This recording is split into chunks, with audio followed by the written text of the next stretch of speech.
hearing everyone's answers, and more importantly, it was great to put names to some faces, instead of just seeing this. They're telling on you. They said Trent didn't get a chance to go. So. Oh, I'm good. Thank you, though.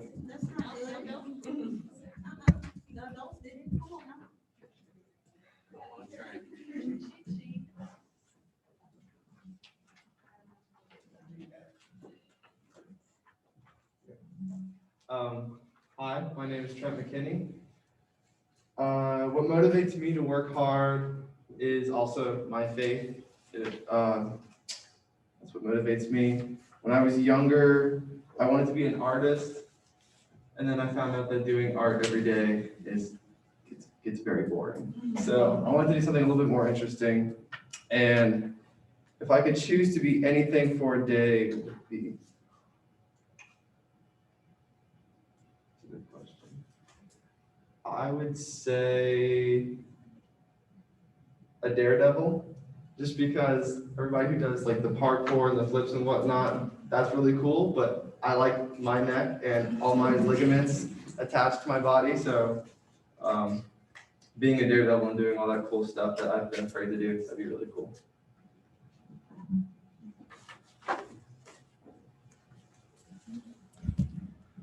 Okay, so what was that?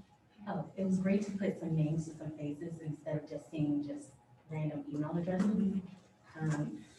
So today at Leader Immersion 4, we're going to go over a couple of things. Your coaches and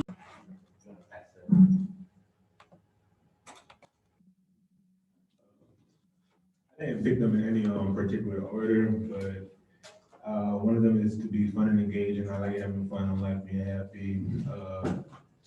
One of them is to prepare us for our future and inspire how we envision our futures and ourselves. The other one is 5 years from now, I want people to say that this class has given me the motivation to progress as an individual. The other one is the 10 institution helped a group of young students grow professionally and mentally. And another one is, I would like to say the 10 institution is an organization that will help me strive and move forward. Don't really have, like, those are just the 5 that stuck out to me. So, Why did they really stick up to you? Like, what about those 5? I just talking about, especially preparing us for our future. I joined this institution to help me find an internship just because this year I was just thinking, I started had a bunch of anxiety over my future and just like, what am I going to do? Like, I got this degree, what am I going to do with it? So I was like, I need to get this, get practice in different aspects of what I can do with this degree. Go out finance, I wanted to try out banking and all that stuff.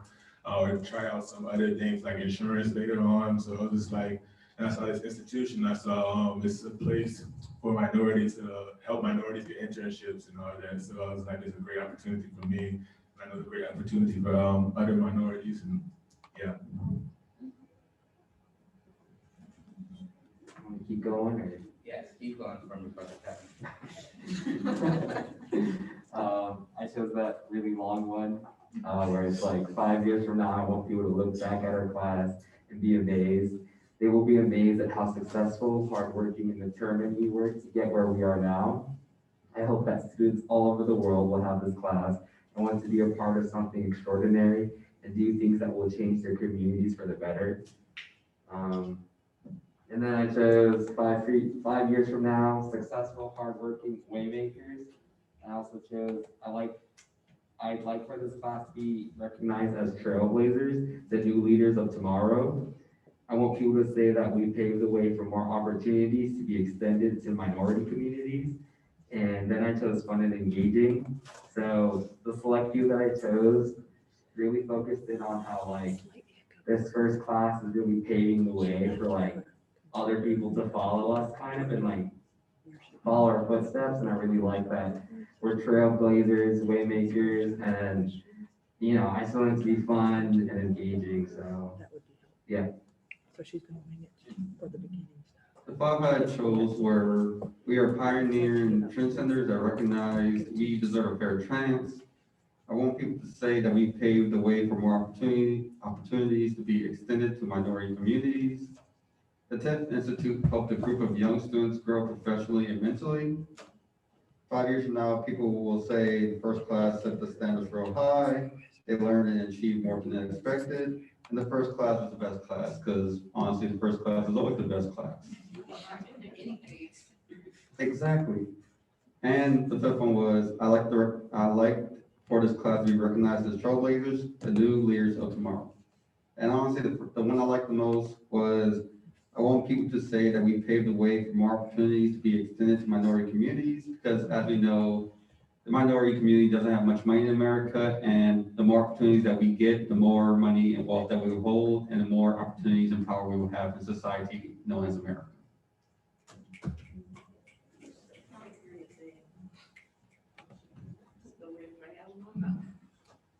Okay, so I ranked them, which I really didn't want to do, so they're all equally important to me. So I did the Tent Institute helped a group of young students grow professionally and mentally. I want people to say that we paved the way for more opportunities to be extended to minority communities. A place to experiment and learn from mistakes. And 5 years from now, I want people to say this class has given me motivation to progress as an individual. And the last one is prepared us for our future, inspired how we envision our future and ourselves, contributed to our growth in multiple ways, allowed us to experience new experiences. So I picked these because I feel that growing as an individual is really important. Learning from your mistakes are also an important aspect of your life, and just growing as an individual, you know, so you'll understand and you won't make the same mistakes again.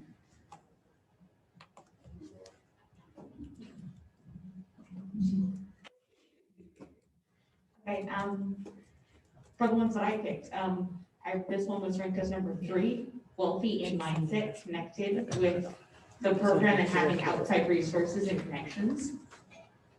For number 5, I picked inclusive. For number 2, in 5 years, I'd like people to say that this class started something great that forever changed the outlook towards internships. For number 4, I said I'd like this class to be recognized as trailblazers, the new leaders of tomorrow. And for the first one, in 5 years, I want people to say that the 10th Institute is an amazing program that cares about producing impactful people, both in the world.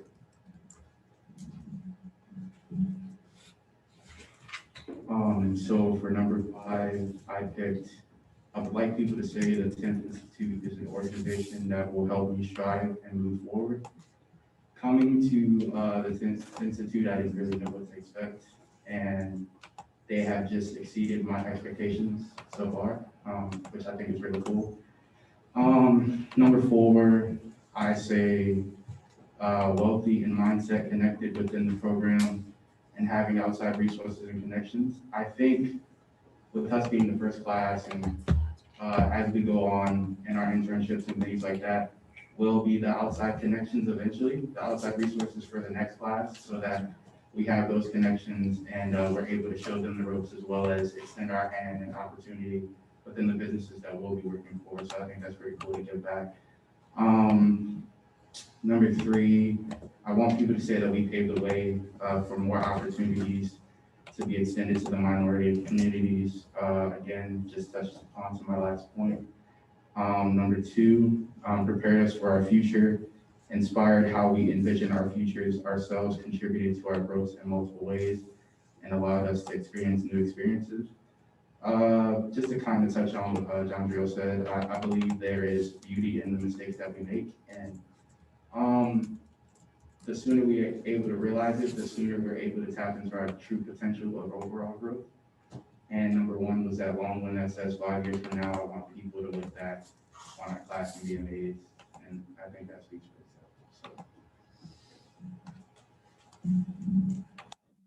itself. All the 5 I picked were already mentioned, so I'm going to say why I chose them. Well, the most important thing about this program was that it was Perry taking a chance on me, well, Perry and everybody else taking a chance on me to help me develop. And I really want to use that in the future to not only help my own personal goals and my own professional goals, but to also help my community with the skills that I have and hopefully help the people that come after me if anything that I'm doing is something that they're interested in.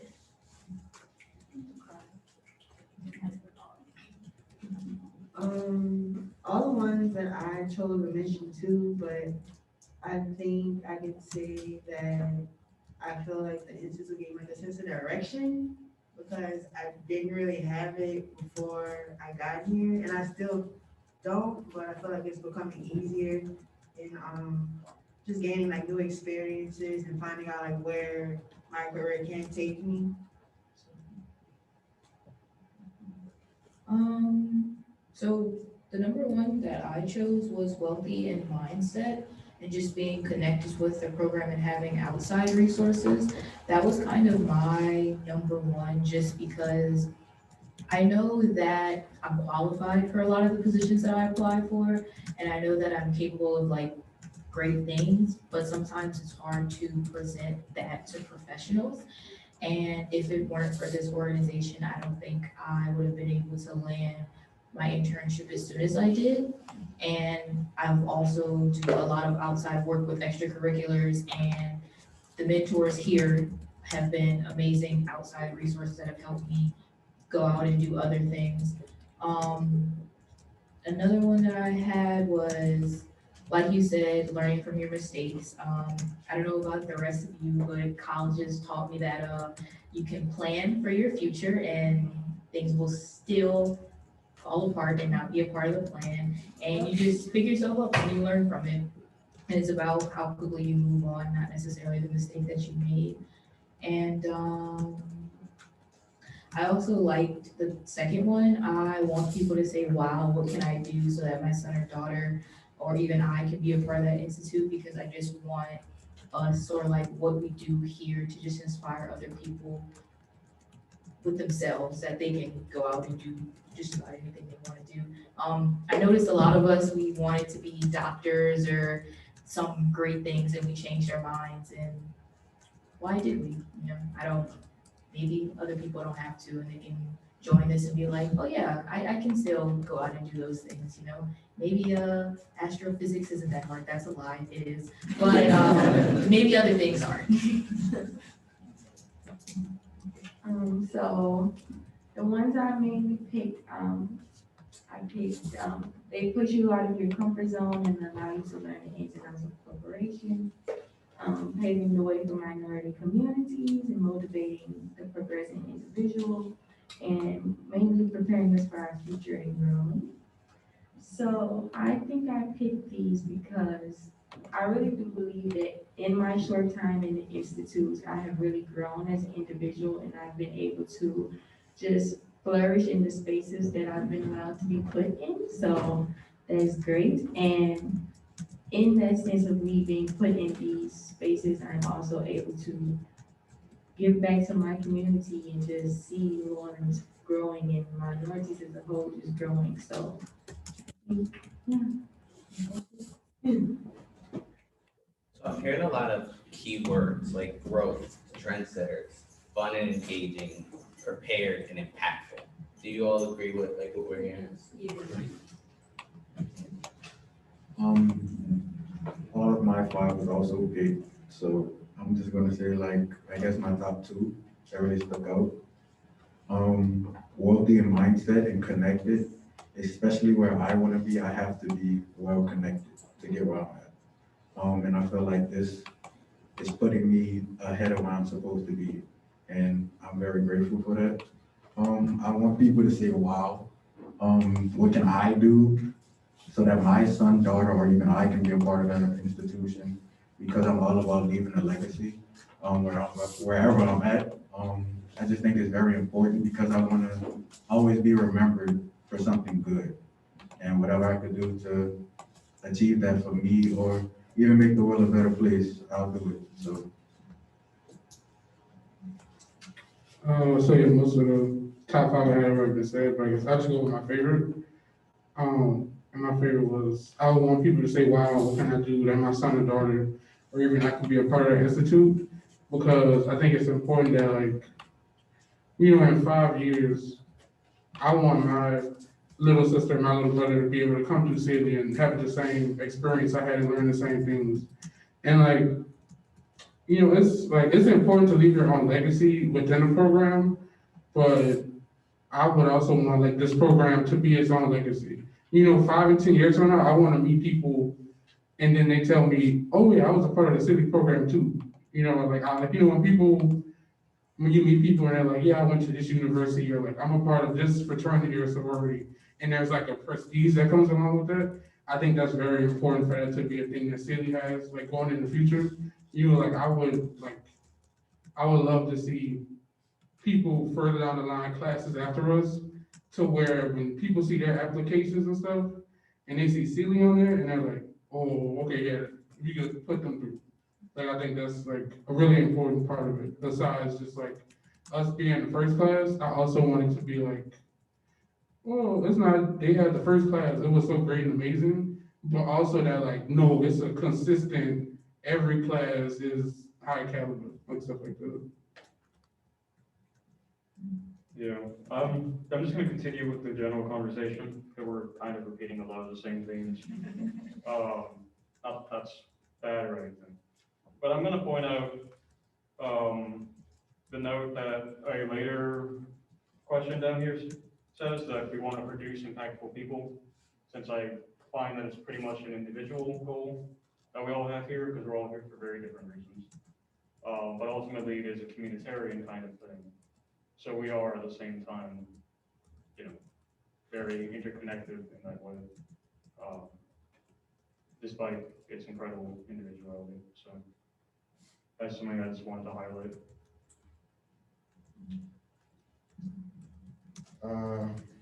All of mine was pretty much said, but basically, what I can say is the most impactful about the Institute, by being so unique.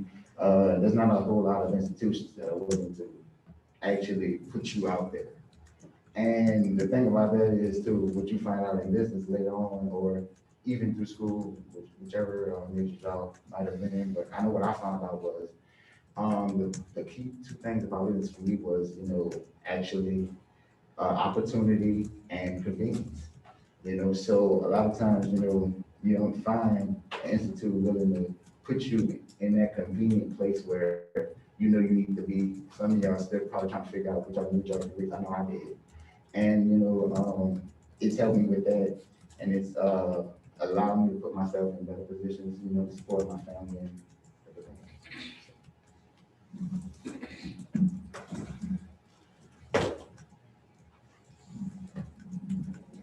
Through my top 5 real quick. So number 5 was fun and engaging. Y'all gonna get a lot of work done, y'all are gonna grow, but if you're not having fun with any of this, then there's gonna be a lot of missed opportunities. So let's go get a laugh and joke, and this is the time where y'all wanna really build strong relationships with one another, because a lot of people talk about networking and then very few know what that looks like. So y'all are gonna actually get to network with each other. 4, the 10th Institute helped a group of young students grow professionally and mentally. Professionally, I know that's gonna happen, but the mental side, there's a lot of things that you don't achieve in life just because you tell yourself that you can't, or that something is hard. So I think the mental development side of what y'all are gonna experience is gonna be key. 3, I want people to say that we paved the way for more opportunities to be extended. I think a few of y'all have already commented on the power of opening more doors for students who share the same identities as you. 2, a place to experiment and learn from mistakes. This is the time to take those risks, do the things that you're potentially afraid to do, because it is that safe environment that you were speaking to. So this is the time to just try it, and the consequences aren't as detrimental as if you were working on a project at a job or at risk of losing a chance at a promotion or hitting a goal. So take those shots now. And then the number 1, push you out of your comfort zone and learn the ins and outs of corporations. The comfort zone is where the growth happens. So y'all have to be comfortable with being uncomfortable. So if public speaking is a place where you're not comfortable, take a chance and get those reps. And then the biggest thing, learning the ins and outs of corporations And somebody once told me this, but for people like us, advancement doesn't happen in the same way. So unless we insert ourselves in conversations and moments, nobody's just gonna say like, oh, Brian, he's doing a great job. He should get this promotion.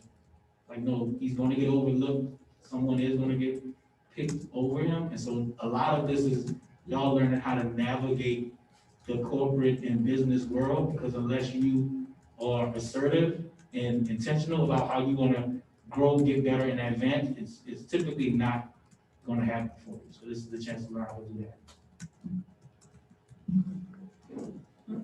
Almost all of mine were mentioned, but the top two that stood out to me were the one that says about our class being successful, hardworking, and determined, and how that they hope that students all over the world will have a class like this. And the second one was how the 10th Institute class improved the program for the following classes after them. I would say for me, it was like basically when I first got into the Institute, I thought I knew some things, but the Institute helped me improve and learn new skills.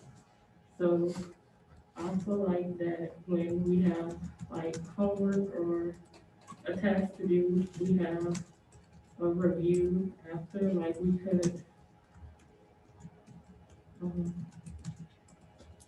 could say like what could be improved and stuff, and that's like a good opportunity for us to put our voice out there so that the next classes can have the best program available for them. So all of the choices that I made was already mentioned, but I'm gonna choose the one that kind of sums it all up for me.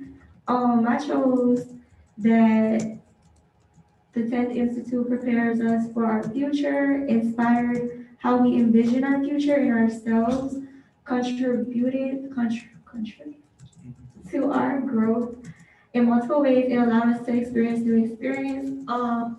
I personally am growing every day, just like you guys, and I try to get inspiration from everybody I encounter.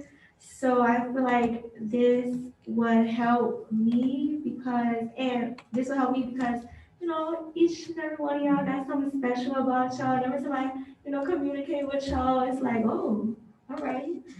Y'all motivate me. So yeah, this is what I would tell, other people about this institute.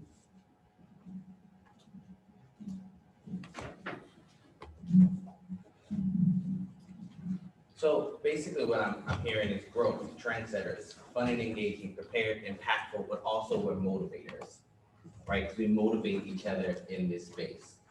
So in 5 years, when people look back at us, they're gonna look back at us as a group of students, individuals who grew far beyond what they were. They were trendsetters and they set the path for future generations, right? They had fun, they engaged. Okay, so, after this program, are we gonna have like a reunion? It's just a question. We might as well, yes, we might as well have a reunion, like, 10 years from now, or,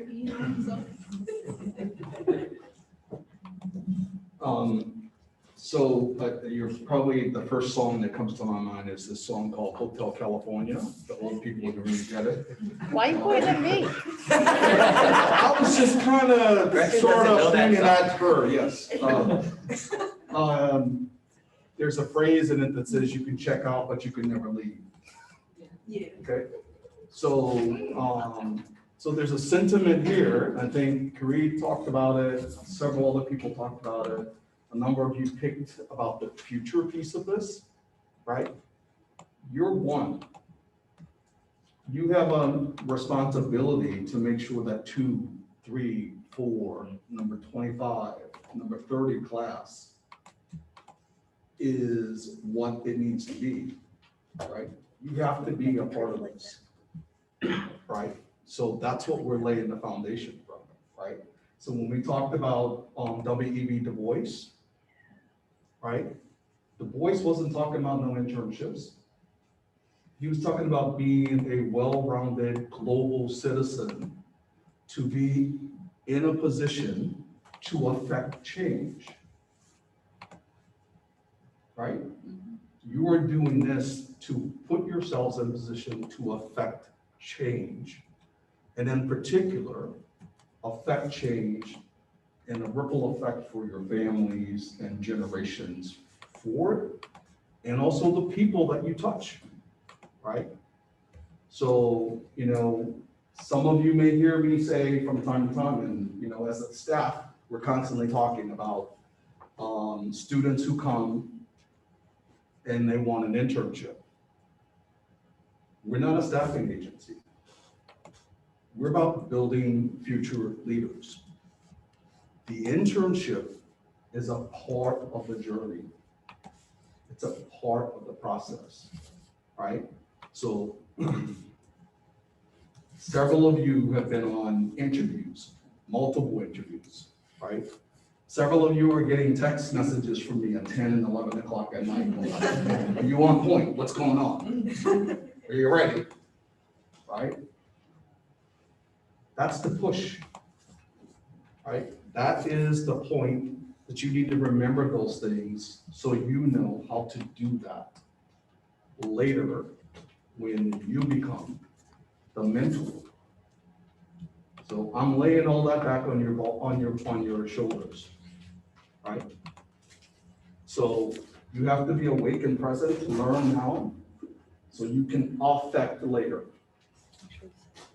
right? So you can check out, but you can never leave, right?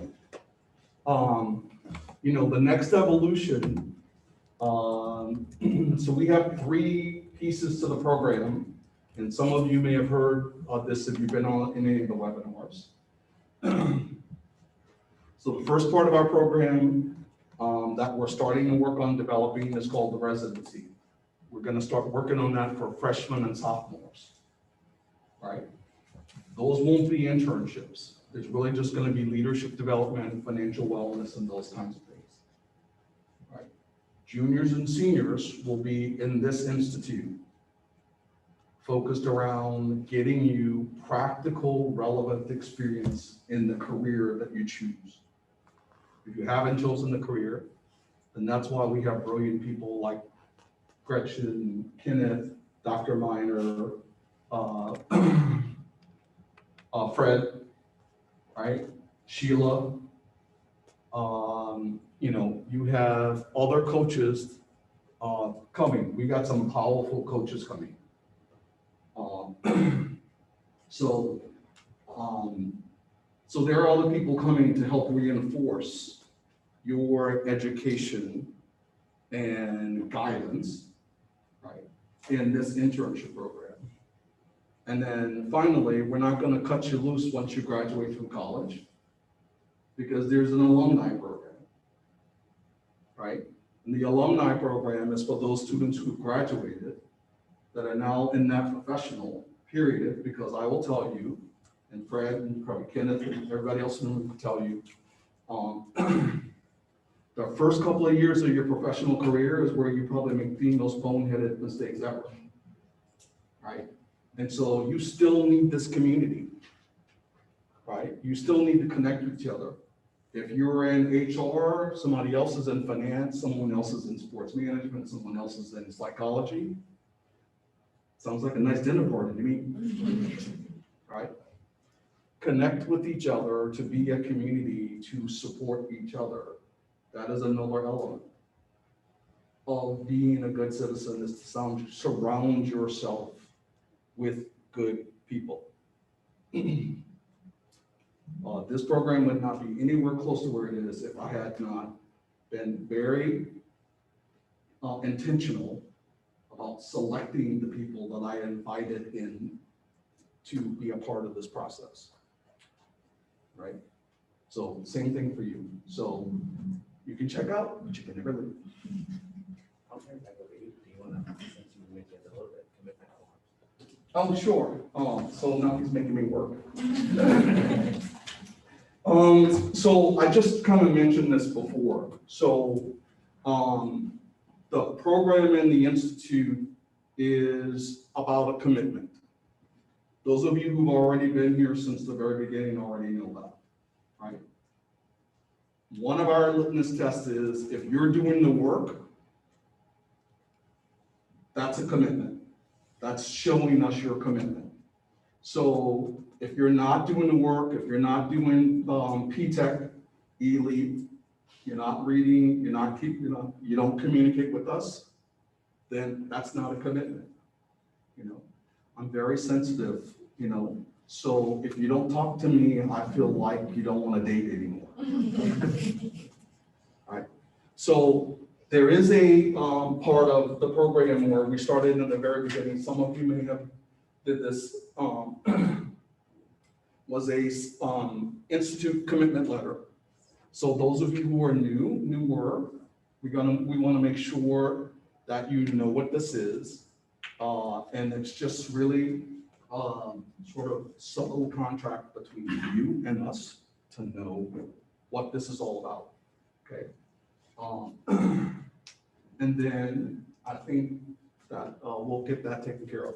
What else is? So we're gonna collect these documents so that we can make sure that we are tracking in 5 years. Are we on the right path? Are we on the right way with our culture here at Sealing? We're also gonna create a culture statement that we're gonna use, and that's something that we're gonna stand by, so that whenever we come into this room, we all know that this is the culture. As Perry said, that we have to work together, we have to be motivating, we have to make sure we're all working to be prepared, and we're gonna draft that statement based on what you guys just put together. All right. How are we doing on time? Dr. Minor, you have the agenda. How are we doing? We're good? All right. So, okay. So I wanted to just take a minute to do some shout outs. So we've had some graduations. So first graduation I want to recognize is Mr. Trent McKinney. He's headed to Baton Rouge. Kitty City. Huh? Kitty City. Is that what they call it? They don't. Oh, is that your mother's name for it? Okay, all right. Yeah. He's going to LSU, so congratulations. Thank you.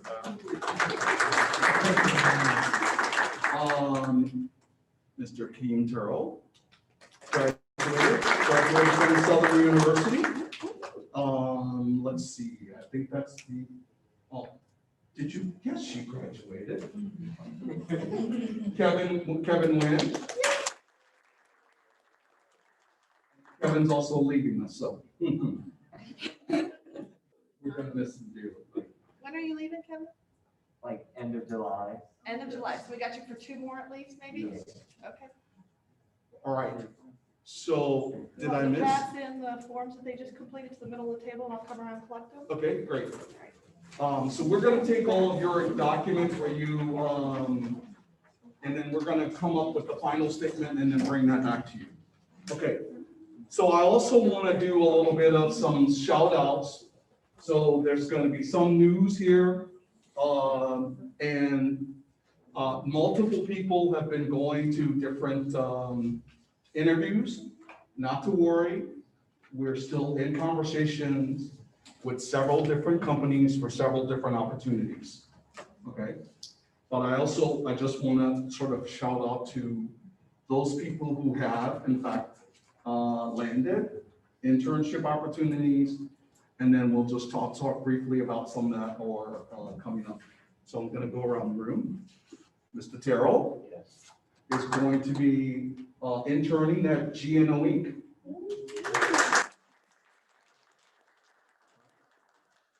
Benicio has a lot of options. He's going to be doing some work with the university on a big project. And then we're still working on some other opportunities for Benicio.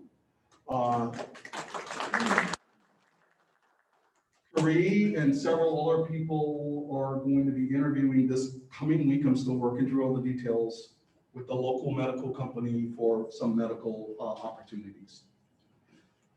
Angelo is interning, yes. Okay. Interning at Warren Easton as a coach. He's working and following the head coach at Warren Easton, and that's part of his path. Miss Sydney Oldham is an overachiever. So Miss Sydney has 2 internships this summer. She's doing a short internship with Novate Black, which is a organization focused on Blacks and technology. There's a conference that is happening at the end of June, so she's working to get that conference up and running. And she'll get like 1 night's sleep, and then she'll go also to Gina Week and do a second half of the summer at Gina Week.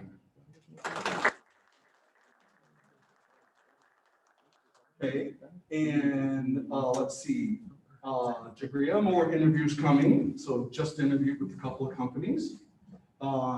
Keegan, same thing, internship with medical company. Elizabeth, same thing. Jada, all medical students, so that one's been the one that's been giving me, making me lose my hair. Marvell is very busy this summer, but we're gonna tackle his stuff. Tremaine is in the medical group. Kevin is traveling all summer, going west. Juan is interning at Home Bank. John Drell and Alyssa are both interning at Gallo Mechanical. Dominique is interning, we found out late yesterday, at the BPG property. Ryan is interning at Latro LLC, which is in Harahan. That's all the people that are in the room. I think we have a couple other people that are, Yasmin, you met last class, is from Baton Rouge. She's interning at IBM. And Shakira is also in Baton Rouge. She's interning at Community Coffee. She's computer science sales. So we've got still some, a lot of different things going on that are coming up. So I know it's getting very close to the summer. I'll be honest with you and tell you I'm as nervous as you are. But we're pushing through it, right? That's what it's all about. Let's make it happen. So. Ethics. I don't have any. Me and Dr. Miner. All right, so we're gonna switch. So everyone, does everybody know about the schedule today? So we normally go till 4. You didn't tell them yet? Oh, guess what, guys? Church is gonna be over at 2. But notice I said church, so I might go longer. I'm Pentecostal, just so y'all know. But yeah, we are leaving at 2 o'clock today. We'll have a short lunch, and a short break that we're gonna have. And then everyone gets to go home and enjoy the rest of this beautiful day. Yep. At 2 o'clock today. Yeah, so just full disclosure, we moved to this location. And as a terms of using this location, we have to be out of the space by 2:30. So that meant that we just need to be on our stuff. We'll have just a little less time with, I know you guys usually get a lot of time to connect and network and all that stuff. We're just gonna have to figure out how to do that at other times, okay? So we'll have sessions will be a little more impact. So while I'm on that topic, we're almost ready? Okay, next month. So next month, June 23rd, it's a Wednesday. It's in the middle of the week, and that's on purpose. That session was always designed to be our summer session where we would ask all of your employers to allow you off that day so that we can gather, okay? So what we're gonna be doing on that session is inviting corporate partners where you're interning to come in at the end of the day, and then some community professionals, because this is our first year and this is our first opportunity. We've been doing all of our work on the weekend where a lot of business people aren't. So this will be our first during the week session. And so we're planning to have, we'll start later in the day and then go until about 4 or 5 o'clock, and then we'll have guests arrive. And so that's what we're going to do on June 23rd. So attire for that day, I'm going to ask you all to be all gussied up, if you will, your Sunday best, professional, so that we'll have our corporate partners and join us and all that stuff. Okay? Any questions? Please make sure. Yes, Nancy. Is it still gonna be here? Because Yes. the Google link says it's at cafe. Okay. That's because I haven't changed it yet. Thank you for Oh, letting and me pin it know. out on this stuff. So yes, we'll be here. All of our sessions are going to be here now. Okay, if we have anything at Cafe Du Monde, we will do an audible to let you know we're going to another location, but this is our home. Okay, Dr. Minor. Dr. Minor. Hello, my peeps. How's everybody doing today? Good, good. Okay, y'all still awake? Y'all still awake? Yeah. And still with me? Okay, till 2. Till If you get sleepy now, you stand up now. Not right now, after 2. After 2? Yeah. Okay, well, we'll be over at 2. That's That's okay. Yeah, and Okay. so, sorry, just, I meant to say this a minute ago, but you're adults, if you have to go to the bathroom, get up and go. We're not gonna have a lot of testimony breaks. And the restrooms, if you didn't notice, are right outside. So even though they say employee only, you are able to use them. Okay, so we're gonna get into some fun stuff today. We're gonna talk about professional ethics. So, with that includes personal ethics and professional ethics. A couple of things here. So with professional or personal ethics, what comes to mind when you think about the word ethics? Juan, you changed your mind. Okay, John Drill, what comes to mind when you think of ethics? Morals and values. Good answer. Anybody else? Going once, going twice? Yes, Benicio. Yeah, like principles, pretty standard. Okay, that's perfect. So, the official definition of ethics is, it's important to understand that ethics pertains to our behaviors, our choices and decision-making processes, and our moral principles and values that govern our behaviors regarding what is right and wrong are also part of ethics.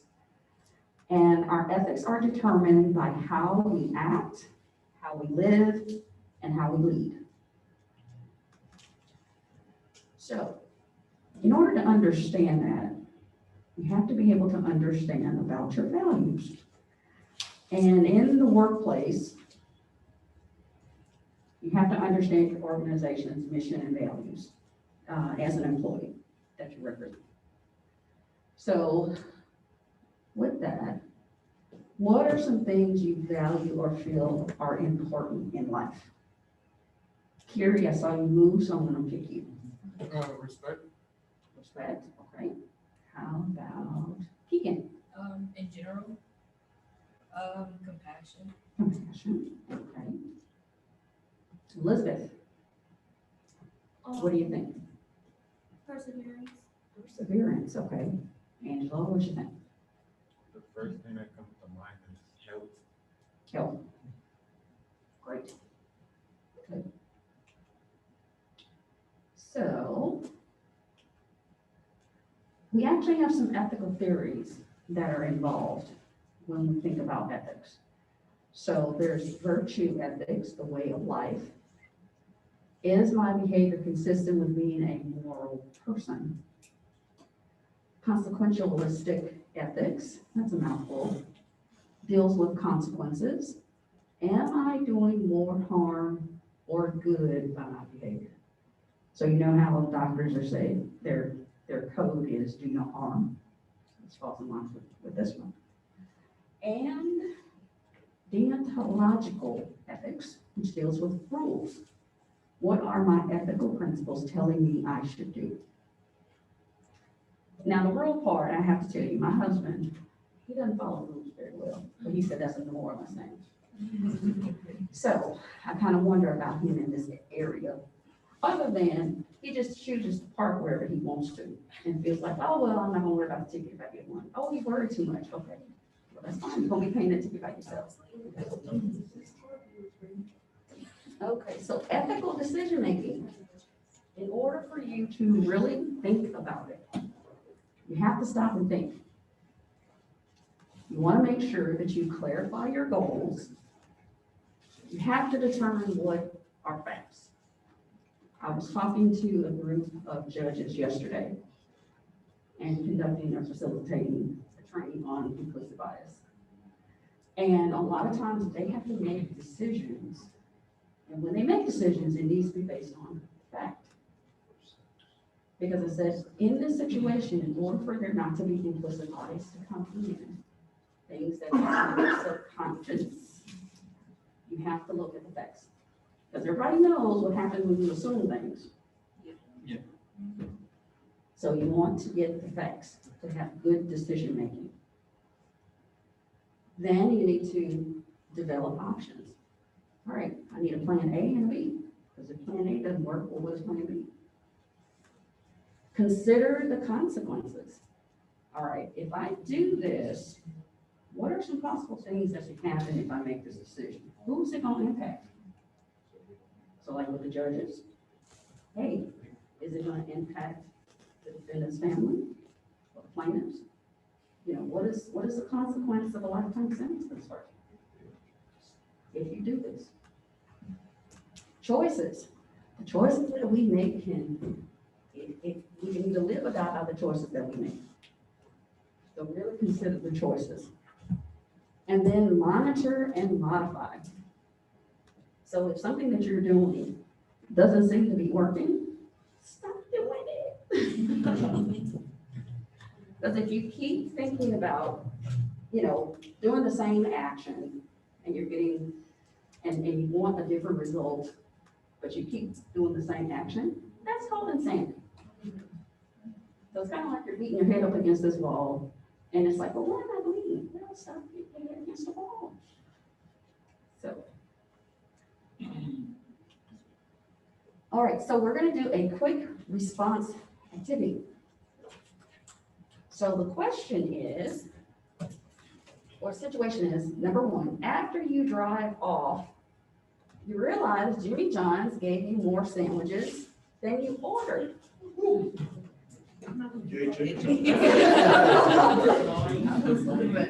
So in your mind, what is the first thing, and this is considering ethics, put yourself in an ethical state of mind. What would you do? Or does it feel wrong that they've given you more sandwiches and you want to call the shop? No. Sydney is just like, no. If you try to return them, they have to throw them out anyway. So you might as well just keep them. Yeah, okay.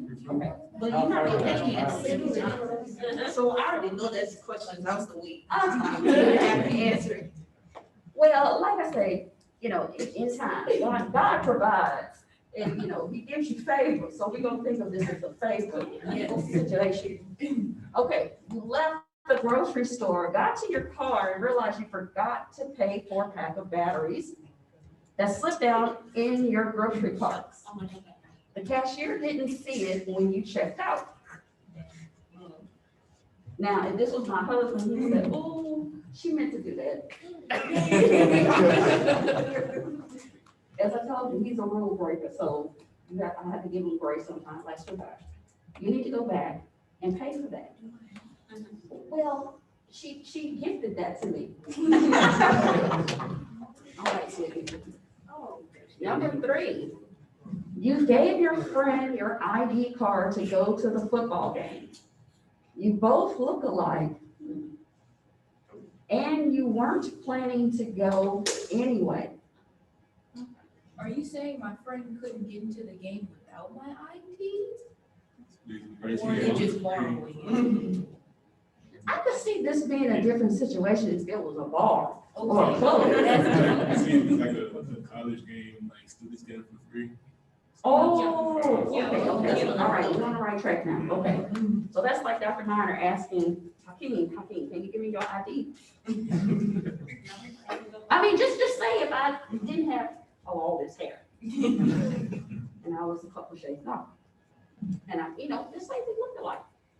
Now that would be wrong of me to ask for any of your IDs to go to a football game. Now, I know some people say they sold to go to the LSU games. What's the practical questions like the train dilemma or something like that? You know what I'm talking about?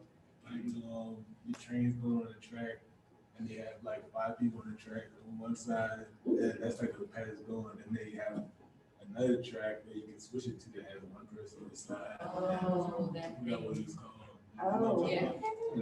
Yeah, it's like to me, very like, I don't know what my answer is. I saw it on a show too, but I know I saw it like reading this in class and a show. Like the known question. I don't think that's one of my questions in here, but that is very interesting. It's like, you gotta pick one, right? It's like. Oh, you have to gotta, pick a like, train? You're going straight forward towards 5 people. Okay. You gotta pick the switch the track to go towards that one person. Oh, so What's the 5 people? do the That's not part of the scenario. We don't have a No, scenario. they just like strapped They're in or strapped, yeah, they're strapped on the something. track. And then the one person strapped in, right? Yeah. As a children, Yeah, you want you to gotta kill these choose. 5 people on one. But you're already going towards one, Yeah. the 5 people. You gotta choose like to switch the track to the one person. Or just let Okay, it so go. that's kind of like a moral dilemma. Yeah. So like the one person would be like a baby. No, just very. The thought is that it's already going towards the 5 person, like 5 people. And like, it's not your fault, like, if you switching it to that one person, you're basically, it's like, you saying, oh, I want to kill this one person. No, Instead of- you see, they instead want to do of it the backwards, majority. because they give you 5 people, and then you have like a baby as the one person. So do you choose the baby over the 5 people, the grown adults or whatever, or do you choose the 5 grown adults over the baby? It's not, You know, I think what the thought is just the fact that like, oh, the train is already going towards the 5 people, and then like you switching it to one person is making it seem like, oh, like that's your action, you're the one killing that one person instead of it being Like just the like. train yeah, is bearing down. the train Y'all know going- y'all sound just like our household arguing about this dilemma. Because he had to bring this up and it was a very interesting. When you were put in that situation, I feel bad. I'll be like, you know what, let me try to find another way, but. Another way. Yeah, but it's kind of hard to do, like, when you. And sometimes with this dialogue, it's actually, you're on the right track, no pun intended. Because you're, with ethics, we all have something in here.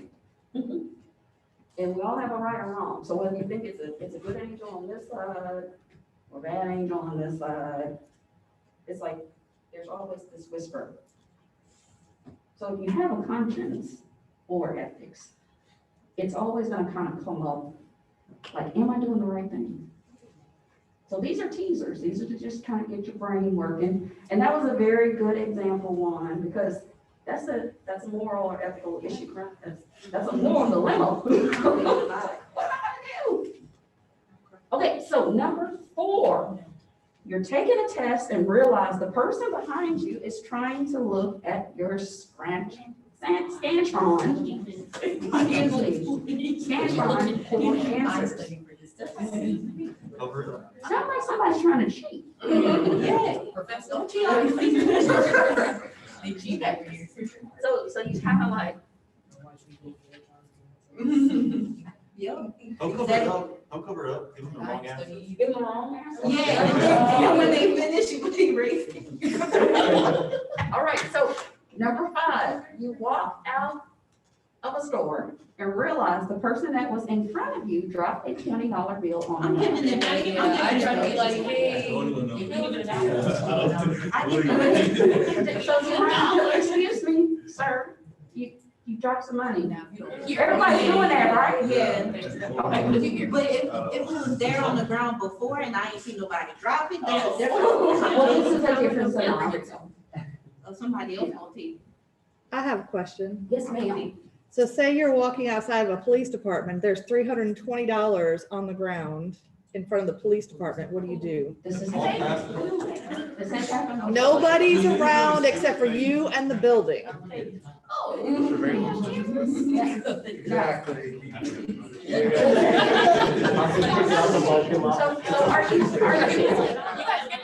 So how many of you go to the police station and say, hey, there was $320 left on the ground, I need to turn it in?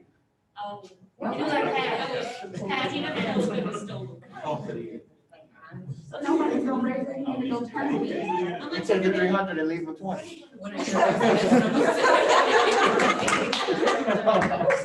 That's your reward, huh? For learning. That's it. So I found $320 outside the police department where I worked. And I picked it up and I said, man, I'm walking this in this building. And I turned it in and it was every last dollar that they had just collected for a nonprofit for the Kids and Toys organization. And one of the police officers had dropped it off, whatever he was carrying it with, the box or whatever, because he had too much in his hands. And that was every penny that they, and I had never felt so good about turning it in. Right. But still, I was like, man, I had a bill I needed to pay. That God just sent that money to me. It was exactly, enough to pay. But yeah, when I found that out, I was like, I'm really thankful that you made that whatever that decision. angel was that said, walk it in. Right. Even if you're begrudging to walk that in, I mean, you never know what the circumstance is that you've been put in, where, where the tree falls in a forest and there's nobody there to hear it. Does it make a sound? I don't know. You have to make that decision. Right.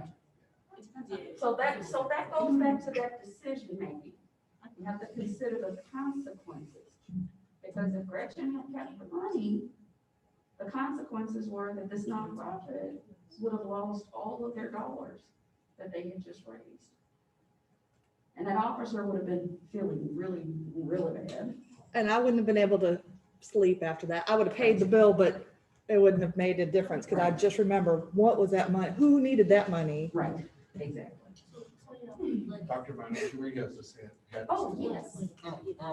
I was gonna ask, like, with situations like that, how those are kind of just like, everybody will decide what they'll do on their own, like moral scale. You would. How do you deal with that when, let's say, we take those situations and we put them inside the workplace or at your, like, where you work? So it's not just, because certain like companies and places have like their own code of ethics and things like that. That's So correct. how do you move within your own moral ethics while also being in line with the professional code of ethics at where you work? Yeah, and that's one of the reasons for these questions why we're going through it, because we do have a personal ethical side of us, and there is a professional ethics side, which deals with the organization. So a lot of times you have to be able to understand the organization's mission and values, which usually will come in the handbook or the employee handbook. And it's important for you all to read that so that you can understand, because what happens at the end of the day, any of the organizations that you all go to or work in, you are a representation of that company. So I know this is a little off topic, but social media, you have to be very careful when you are representing or have your company listed on your LinkedIn profiles or anything that you list on a social media platform, and your employer is tied to it. Because what happens is they are not going to run the risk of having their reputation destroyed because of an act that you all may have done. And usually we advise from HR that you have to have a disclaimer that you are not, speaking on behalf of the company anytime that you make proclamations or statements on social media. So that's why it's almost better not to have your employer listed in some cases, especially if you're more on the radical side. You're very vocal with certain things, but you have to make sure to look at the mission and the value statement that the company has in order for you to say, okay, my morals and values align with this, or I gotta be conscious that I just can't go down this rabbit hole because my employer's not, we don't align completely on this. And sometimes it can be the opposite.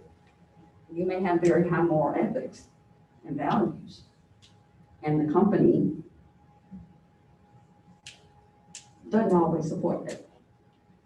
I just put it together. So Dr. Ryan, if I could just come, so some cases, you may work for a company, that company gives you a corporate credit card, right? For travel and your travel expenses, right? I'm traveling, right? I happen to have an afternoon off. I go just to kill time, walk into the mall or the hotel, and I see something that I would like to purchase for myself or my child or whatever, right? Company credit card? No, I'm not trying to get fired. Gretchen, how many times have you seen charges on a company credit card that was personal? Unfortunately, I worked in a small municipality where we had my boss and mayor go to prison for 3 years for using his credit card inappropriately. So that's just an example where, again, in a split second, you go like, oh, but I'm gonna write a check and I'll pay this back, right? So those are business situations. Another scenario, right? You have an expense account that allows you to have dinner, right? You're in town, friend of yours comes, the dinner for two of you is under the amount that you're allowed to spend for your one self. Who's gonna know? This is again, so to me, whenever I think about these kinds of situations, there is a who's gonna know except for me. Right. And then there is the thing that I did, so we all have things that we've done. Okay, I'm not asking anybody to confess right now, I'm just going down that lane with you. Say we've all done things that then we go like, yeah, I know that, and it's killing me on the inside. Yeah. Right? Or it's the conspiracy theory. Does somebody really know what they haven't told me yet? Have they figured it out yet? Right. So those are the things where you will be in a professional setting, listen, I've been in as an HR person, very female dominated profession, in an office where there's like 10 purses in a room, in a conference room, or in an office building, all over the place, right? So in professional setting, phones, wallets, credit cards, people, it's a work environment where it gets to the point where it's very trusting. Like I pull my credit card out, put it on my desk. I've done it a million times in my office. It's in my office on my desk. Someone came into my office and I wasn't in my office. My wallet could be sitting on my desk, or my phone could be sitting on my desk, or my watch could be sitting on my desk. There will be tons of those kinds of scenarios, right? Where valuable things will be, just like we're talking about $20 outside of a grocery store and those kinds of things. These are all very subtle things. And I'm telling you about the credit card thing, purchasing something personal on it and saying, I'm gonna pay it back. it's, it's a slippery slope, yeah, Coach. And then do you split hairs? So I worked for a government agency. Every dollar that I spent on travel was a taxpayer dollar. So I'm thinking, I'm a taxpayer. There's other taxpayers out there that are paying for me to travel. And I'm very thankful that I had the opportunity, so I wasn't going to spoil it. But are you splitting hairs now? Because now say you work for a huge corporation, they have lots of money. They have money to blow. Look at the way they spend their money. CEO does whatever he wants. And you've got this credit card. Are you splitting hairs there to say, oh, I'll just spend that whatever way, but if I worked for this agency, I wouldn't? I mean, you really have to decide for yourself, are you going to walk that line? I would tell police officers when I would have to teach the ethics class for the state of Louisiana, right? So the state of Louisiana has its own ethical code that it asks every public employee to abide by, and they're required to take the same 1-hour training every year. But I would give them different examples each time. And if they accepted something from the public besides their paycheck, it wasn't allowed. So when the old lady down the street wanted to make some cookies for the department and bring them in because she was so grateful, they were not allowed to have those cookies. So one, should they lose their job over eating the lady's cookies? They had a workaround. She had to stay with them and visit with them. And they were very gracious to do that. But they're not allowed, none of them in the state of Louisiana right now are allowed to accept anything outside of their paychecks. So that's a big deal for them because people are coming in all the time trying to bring things to them and do different things. So the big one is knowing what the policies are.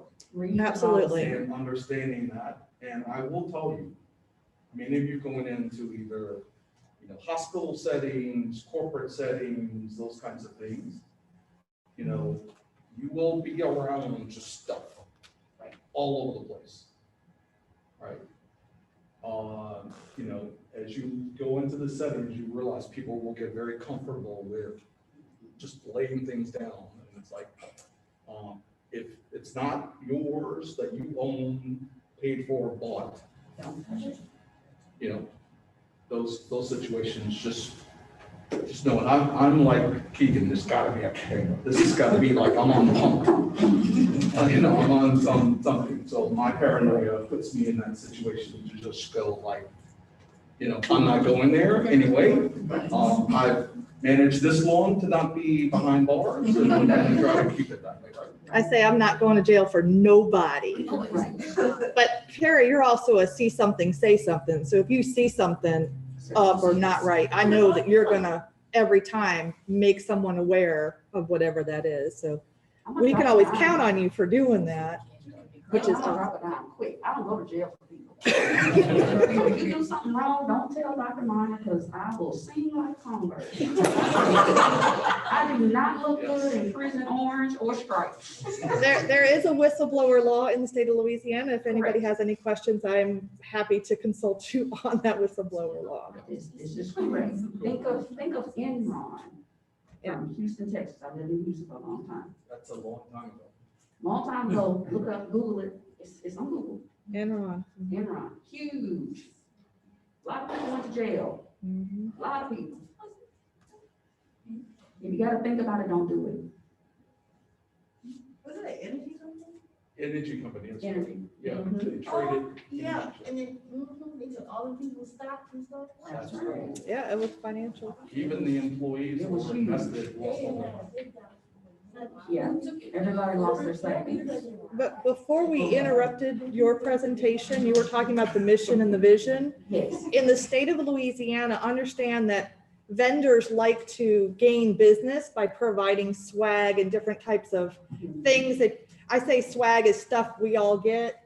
That's what it stands for, right? So you're allowed to have certain things, but you're not allowed to have other things. So that mission and that vision that Dr. Minor was talking about and knowing what the policies are of the organization that you're working for is very important, because sometimes they want to promote other businesses by allowing you to have certain things and having that branding for other organizations around you. So just kind of understand what's expected of you in that. Yeah, you're as an intern, if you're in a position where you're interacting with customers, are you all gonna have an intern manager?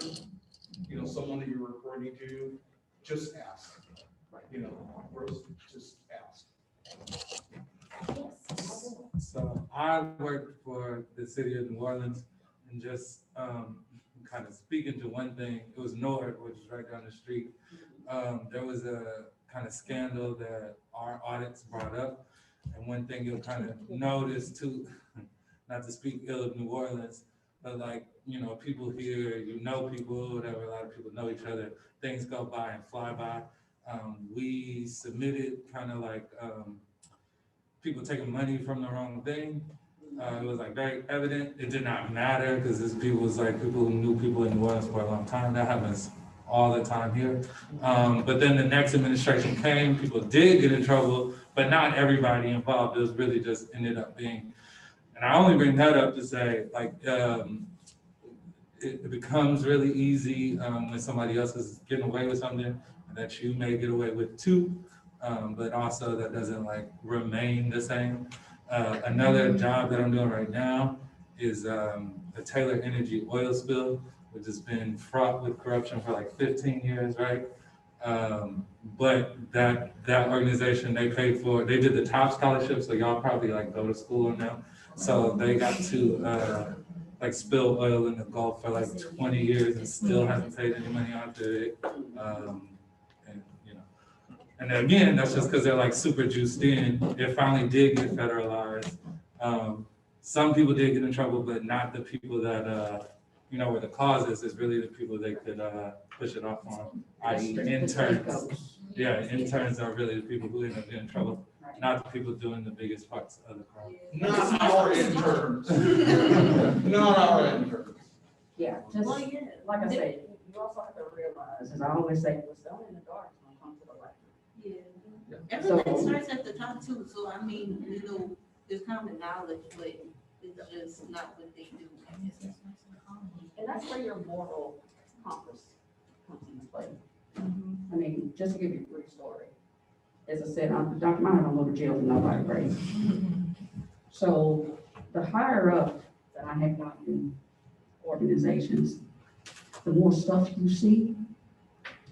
And if it doesn't align with my morals and my values, I have literally said, all right, I gotta go. Thank you very much for the opportunity, but I'm gonna have to find another. I have walked away from jobs because of that. But I have to be able to sleep at night.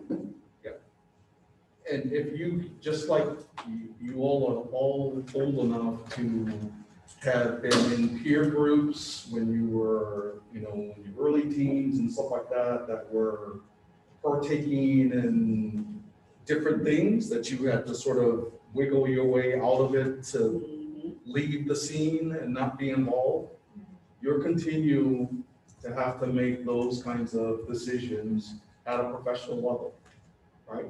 Because everybody's not wired the same way, and as Marvell pointed out in some of the other exercises, is, you know, some people are very loose with those kinds of things, and just because someone else is doing it, it looks like it is okay, you still have a decision to make about how you are going to engage in it. Right. Yes, ma'am. How can you be more ethical when you have like a wonky moral compass? Do you have any tips? Say it one more time. How can you be more ethical when you have like a wonky moral compass like yourself? Like, what are like tips to be like, you know? Well, I say ethics training, as Gretchen was mentioning. And any company that you go into, you will be required to complete ethics training. If you feel like, and like I said, the thing is, we all aren't raised the same. So we're not all going to have that same moral and ethical compass. But I think if you are aware, you're consciously aware of it, then you know your blind spot. Or you know, hey, you know what, I kind of need some help with this. So connecting with a mentor or even a coach like myself, if you feel like that's an area that you want to kind of develop in, connect with your mentor, connect with your coach, you can connect with them. And we can kind of work on some skills or continuing to work on a plan to help you increase your moral compass. Because everyone doesn't have the same opportunity to being a two-parent home with, you know, them teaching you every single thing that you need to know. And like I said, in life, we don't come with instructions. Life doesn't come with an instruction manual. But just because you're aware and something in here is like, you know what, that just isn't right. But how do I navigate that? Anyone that's in this room that's a coach or a mentor can help you. So feel free to reach out. Yeah, I mean, I don't know what, you mean, to your point about the wobbly, mom. You can have two brothers, two sisters, brother and a sister, and they're very different. They have a very different moral compass. So people can come from a very morally sounding family, and, they just have something else going on inside of them that has driven them differently. Everybody has to make a decision multiple times in your life about these kinds of things, right? So, it's never gonna stop until you're not breathing anymore. There will always be decisions coming up that are decisions that you will have to make about your values and have a value-centered piece, right? And so, I always think about sometimes the things that I did that were not morally sound, but didn't get caught. It was still not morally sound, right? Still not morally sound, even though I didn't get caught, right? And so I think that's the difference where you have to learn to push yourself and challenge yourself around that. And again, you will be around people. I've seen people who have been like lucky all their lives. They just seem to have a way of getting away with stuff, like, where it's like obvious to the people who are in control that they're doing this wrong thing. But then I always go like, yeah, I don't want to be the one that becomes the example, right? Like, we're gonna stop the policy now because Perry has just violated it. He looks like a good person to be the example, right? So that's where I put myself and where I make those. So you will in fact be around people that are just callous and very loose about those kinds of things. There's no doubt about that. And it will look like it's easy to partake in those things and get away with it. I was looking at those movies like Leonardo DiCaprio, what's the last big movie they just did. They're making all the money and just yeah. But some that is go back in the 80s. What was the one with Michael Douglas? It's still these situations where you could be in a culture, where it does get to be very no compass at all. Right. Leaders and people are doing things that are off. So, but you don't want to be known for that personally, because your reputation precedes you, and you don't want to ever have anyone be like, oh yeah, they're a great person, they will grow. You don't want corruption in the same sentence with your name, or they're not ethical. You don't want that. So I'm gonna take a 15-minute break, everybody, and then we'll wrap up our session on ethics. 15-minute break. So everybody be back at 11.